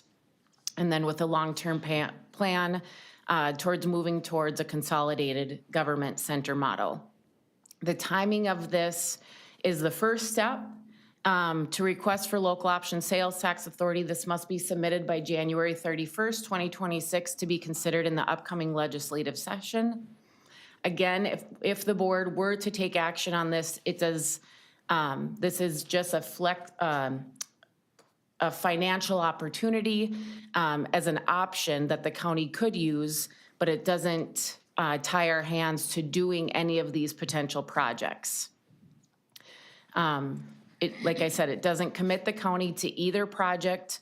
Any future tax, bonding, or project advancement would also require county board approval. By doing this today, it keeps our options open and flexible for making a final decision. Positions the county to respond responsibly to future capital needs, and then to have local control and financial flexibility moving forward. Todd Hagan with Ehlers is here to answer any of the additional questions if I cannot answer those, and so I would stand for any board questions or comments. Does anyone have any questions for Administrator Baker? Commissioner Dale Anderson. So Kelsey, and I know we probably have heard this, and maybe it's just me not remembering, but so if we do this, how long of a time do we have that, you know, let's say that we don't do it this year or next year, you know, how many years do we have to work with this once we get this approved? By the legislature? Right. A long time. So You there's have- not a set, like you have to have this done within 2 years or 4 years or No, you would have 2? 2 election years. 2 election years. Okay, Correct. okay. But if approved, and to point out in the resolution number 8, if approved by the legislature, the board further authorizes the amount and duration of the local option sales tax to increase by an increase in total costs per project up to 3% above the amount set forth herein, and by an additional period extended by up to 10 years if necessary to cover the increased cost per project authorized herein, but in no case will total duration exceed 30 years. So I'm sorry, that's where I was saying it was a lot, but you do have 2 years, 2 election years. Anyone else? Commissioner Berg? Just to clarify, even though it's nice to have options and keep our options open, but I'm assuming if we approve to go in this direction, the expectation is we're doing this because we expect to be committed to this. So it's not, even though technically we're not committed, we're committing that as a group that we probably want to see this finished out going in this direction. But along those same lines too, with the 2 years, and if we get approval, it goes on the ballot, right? And then this vote and then it's approved. Then we could then proceed in collecting dollars for the rest of the 2 years, right? Correct. Without actually starting the project. And that would be the benefit of that. Yep, correct. And Go ahead. may I just have another question? Can you, for the public, basically, there's concerns about the levies. So we have to guarantee this with the levy. And so it would clarify for the public, it's approximately close to 5% would have to be put on the levy. But that doesn't mean that they would actually levy for that? Correct. So even the first initial thing wouldn't have to be levied for? Correct. So if you collect the sales tax option, there should be no levy. It will be on, hopefully on the sales tax, but the equity or the, for the loan would be the levy for the. Correct. And another question about estimates of the interest rates too. Yep. We talked about 4.5% or something like that. Yep, that sounds about right. And Todd, if you would, just please introduce yourself and who you're with. Todd Hagan from Ehlers and Associates, your financial advisor in bonding and sales tax for today. Yep. And that's correct. So we're looking at if it's a 25-year bond, which again fits nicely into your sales tax right now. So we kind of backed into all this to make sure that the term is correct as well. So this 0.5% sales tax would actually pay for, with the amounts we have in here right now, the estimated amounts would pay for the bond completely, right? So if you went in for 0.25%, it would pay half of the bond issue. So half of it would be on sales tax, and the other half would be on property taxes. But what we want to do is make sure we time it. If we do indeed want sales tax to pay for this completely, we would want to time the bond issue such that sales tax is paying 100% of this and not property taxes. But we could go either way with that. So this is maximum flexibility to get in line for sales tax, like we are thinking a lot of municipalities are doing this year after the moratorium. So this is just, it's a good tool, right? A good option for us to use. And right now, yeah, we're sort of looking at about maybe 4.35% interest rate on that too. But if we issue bonds 2 years from now or whatever, so that might change. So we don't know. We don't have a crystal ball of what those interest rates might be then. Hopefully lower, right? Okay, so, Rich, just follow up with. Go ahead. So at what point, if the county did this, do we, like you go get a loan or something, you lock in? So at what point do you lock in? And when you are ready at that point, you could say 2 years from now, that's when you lock in. But that's your gamble, what the rate will be too. It could go down or up. But the rate. Correct. Interest rates don't affect this, but not as directly as we would understand, correct? When it comes to bonding. Right, when we sell the bonds, that's when they get locked in. So that would be like after the project bids come in, right? And we as a board accept that and say, we're going forward with this amount. Then Ehlers turns around and gets this bond issue packaged up per that amount, right, for each of these facilities. And then when we market the bonds, that takes a month or so to get that. We come back with bids on the bonds like the contractor does with the project itself. At that time, that's when we'll know the interest rate. And then we close the bonds 3 weeks after that or so. But it is all locked in at that board meeting, after that board meeting, when you accept the low bid on the bonds. And so we won't know that for a couple of years, I suppose, or so. So, yep. that would all happen pending lots of discussion and planning amongst the building committee, the county board, in which project, or if any project, the county board would like to proceed with. If it's the Justice Center and the Health and Human Services renovation, or just the Justice Center building, that still gives, within this resolution, the board flexibility to do either project or both. All right, thank you. Anyone else? Commissioner Anderson and then Commissioner Imdeck. Let Roger go first. Oh, You said Commissioner Anderson. Dwayne. Yeah, I didn't have a question. Oh, you, okay, you're pointing to Dale. Dale then. You know, I could go a lot of ways with this, but I'm gonna just be nice. This really is our only option to give our constituents a chance to vote on this in an election. So, I mean, I think we're foolish not to take and send this to the legislature. And if it goes through there, it has to go on the ballot, and that's gonna be our signal if people want this or don't want this. And I think that's the biggest thing that I keep thinking about. We have a lot of ways to, a lot of outs, but yeah, we have a lot of options by doing this that are very good if we want to go ahead with this project. I don't know if right now is the right time, I'm not sure, but this gives us opportunities to do something, and it gives us a few years of latitude to do it in. That was why I asked the question of how long we have. So I think we really have to pursue this, even though people don't truly understand and are concerned over taxes, and I totally get that and I understand that. And maybe I'm a weird person, but I know that KWM put something on this on Facebook yesterday, and there's a lot of comments on there. But I would like to hear an email or a phone call to us commissioners, and maybe I'm speaking, everybody else is going, no, but if we don't hear it ourselves, I'm not taking it off of comments on Facebook. I'm sorry, that's just not the way I feel it's the right thing to do. So if people have concerns or comments about this, they can call, or they can email me, or talk to one of the commissioners or one of the staff people. But I think we're foolish not to take this opportunity to give us a chance to have a way to pay for this project if we do decide to do it down the road. And if our constituents don't want it at this time, then we'll bring it up again later and see how it goes then. But I think we have to take this chance now, because maybe in 2 years, they won't allow a 0.5% sales tax again.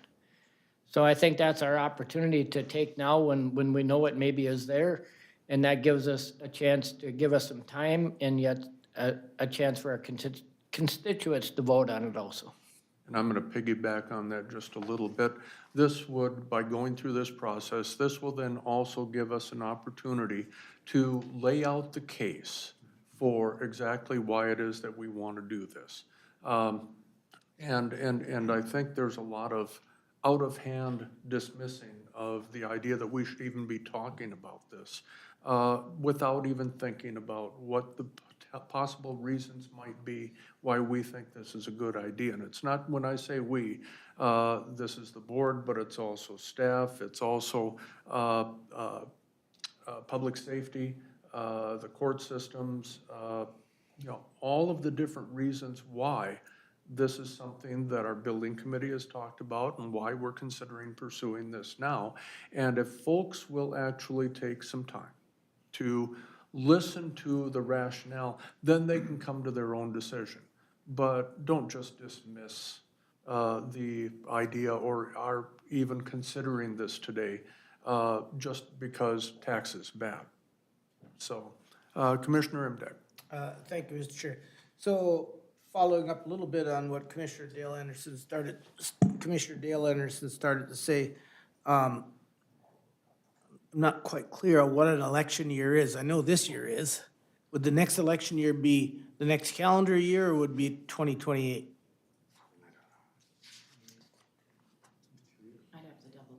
I'd have to double check that. I would think if it's next year, it would have to be a special election. I don't know if special elections are allowed. To check on that. Well, you do not want to spend the money on it. Let me double check on that and I'll follow up with you on it. All right, any other questions for Kelsey or for Todd? All right. Well, thank you very much. So then, this is an action item, and we have within the packet before us today a Resolution 2026-09. And I'll just read the first part of it. Resolution to support the authority to impose a local sales tax to fund specific capital improvements, providing regional benefit, to establish the duration of the tax and the revenue to be raised by the tax, and to authorize the county to issue bonds supported by the sales tax revenue. I am going to move on Resolution 2026-09. Is there a second? I'll second it. Thank you, Commissioner Dale Anderson, seconds. Discussion by the board.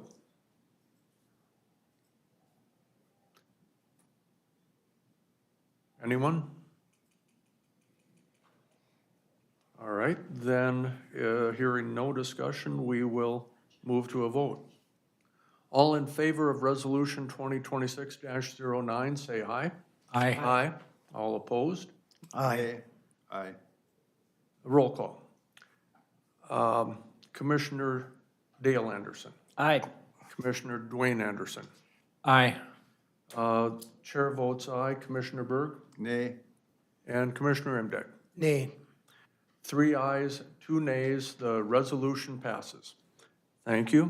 And at this time, we will recess the Candiota County Board of Commissioners for the purpose of reconvening as the Candiota County Drainage Authority. And with us today is Austin Hillbrands, Public Drainage Manager.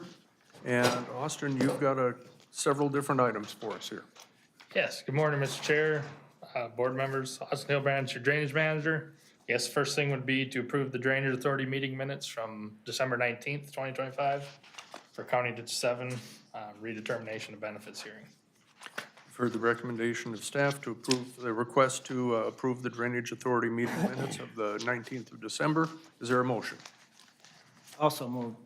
Thank you. Commissioner Dale Anderson moves. Is there a second? I'll second that. Commissioner Dwayne Anderson seconds. Discussion. Hearing none, all in favor say aye. Aye. All opposed? Motion passes. Next item. Next item is the annual drainage systems repair fund levy for Candiota County. They'll set the special assessment amounts for 2026. So in your packet, you should have my proposal. The proposal lists the ditch system on the left, the general location with the township, what districts, what commissioner districts that ditch system falls in. In green, the Candiota County total benefits, and then the year-end ditch balance as of December 31st, 2025. So these year-end, or these balances are, for each ditch system are separate fund, or separate accounts. These accounts are paid for by benefited landowners only. So anything we raise today is paid for by benefited landowners based on the last redetermination of benefits or when the ditch system was established. In blue there, we have the levy percentage. That percentage is multiplied times the green, the total, the benefits for each ditch system, what gets the amount raised on the right. So if you go to the page 2 at the bottom, we're gonna raise $776,885.35 for 2026. 2025 was an interesting year for the drainage systems. We had severe flooding throughout all of Candiota County, but especially the southern half. We received extensive flood damage, so we had multiple repairs for that. Luckily, we were able to apply for state disaster public assistance for a lot of those repairs. Anytime you have high water though, we have, all of your tile issues show up, multiple other drainage system repairs. That being said though, the drainage, the farmers in the area, they had severe crop damage. So I elected to lower all of these percentages, pretty much across the board, except for a few we'll go over. So that $776,000 is about $400,000 less than than last year and about 500,000 less than the year before. Well, even with that amount of money, our account balances should look pretty good after in 2026, so. So we can go back to the front page there, or the first page. We can just run through these a little bit. County did seven, JD3s that we share with Chippewa County and JD7s that we share with Chippewa and Renville County. We're in the redetermination of benefits process. We are the lead county, so we carry those negative balances till that redetermination is approved. Those redeterminations were approved. They should be hitting that appeal period pretty soon. And then there was the consolidation. We have to wait till the consolidation is done before we can send those joint bills out and start levying for those new benefits. So we carry that negative balance for County Ditch 7. County Ditch 8, we had a fair amount of cleanouts on that system. We jumped down to County Ditch 27. We just started that redetermination of benefits process. On top of that, that one had some state aid damage, so we should have money coming back to that system. So we carry that negative balance till the redetermination is done. County Ditch 29, same thing. We started that redetermination. We were gonna levy 3.25% for that system. That will zero that account out for any previous bills that before the order for redetermination, and then we carry that negative balance till that redetermination is done. County Ditch 40, number 24. We had a large tile repair scheduled. We had landowner meetings last year. On top of that, we had other tile issues that showed up this fall with the high water. So this balance will carry for 2 years. 2 landowners have the majority of this system. So I talked to them, they're gonna have a high assessment. Both of them are good with the assessment I have listed there, so. We can jump down to County Ditch 64 and 65, number 39 and 40. Those are our 2 pump systems. Those unfortunately have high bills every year running those pumps, repairs on the pumps. So those I was not able to lower for this year. Go to the second page, we get into the JD3s that we share with Chippewa County. Like I said, we will send the joint bills hopefully this spring, once these are all finally through the appeal period. And we get to JD7, that big number jumps out at you.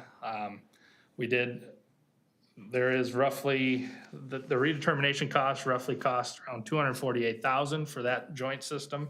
That's over 50,000 acres. We also had several flood damage repairs, so we should be receiving $267,399 back on that system. And then as soon as the redetermination is complete, we send the joint bills and we keep our portion of that cost. But that's about it, I guess. Do you guys have any questions for me? Are there any questions for Austin from the board? Commissioner I Imdak? think this is an action item, right? We need to. It is, Yes. Yep. We would have a motion, we need a motion, a second to adopt the 2026 Public Drainage Systems Levy for Candido High County. So moved, Mr. Chair. Thank you. Is there a second? I'll second that. Thank you. And discussion, questions for Austin? So Commissioner Imdak? all of the columns with the red numbers, Yep. those are yet to be redetermined, correct? That's what or is that not true of all of these? No, the ones with the red numbers where we went into the negative, and we do a 1-year assessment to bring it out of the negative. Okay, but have they been redetermined yet, or are they scheduled to be redetermined? That's why we're not. So yes, all the ones that are 0% with a red balance, those are in the redetermination benefits process.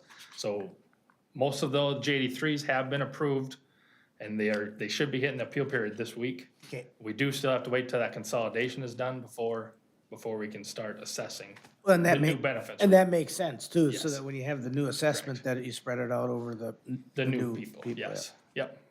Generally, when you do a redetermination, it expands the watershed after 1987. So. All right, anyone else? All right, very good. Then we have a motion and a second to adopt the 2026 Public Drainage Systems Levy. All in favor, say aye. Aye. All opposed? All right, that motion passes and the levy is adopted. Austin, thank you so much. Next thing I got for you, one last thing. Yes. We have the Rinky Noonan services fees. We already have a agreement in place from 2021, but the fees go up generally every year. They went up about $5 to $20 across the board. I'm just looking for a motion to approve that. Mr. Chair, I also move. Thank you. Is there a second? I will second that, Mr. Chair. Thank you. And any discussion? All right, hearing no discussion, all those in favor of approving the legal counsel services agreement, say aye.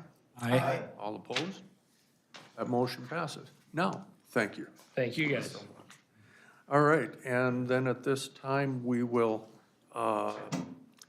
adjourn the Drainage Authority meeting, and we will reconvene from recess as the Candiota County Board of Commissioners for the purpose of moving into a closed session pursuant to Minnesota Statutes 13D.05 subdivision 3B for attorney-client privilege to discuss pending litigation against the county. And so at this time, we will request. You need to vote on that. Vote on that. I'll make that a motion. Thank you. You're making the motion? Yep. Thank you very much. Is there a second? I'll second that, Mr. Chair. Thank you. Any discussion? All in favor of moving into closed session, say aye. Aye. All opposed? All right, that motion passes, and we will move into closed session.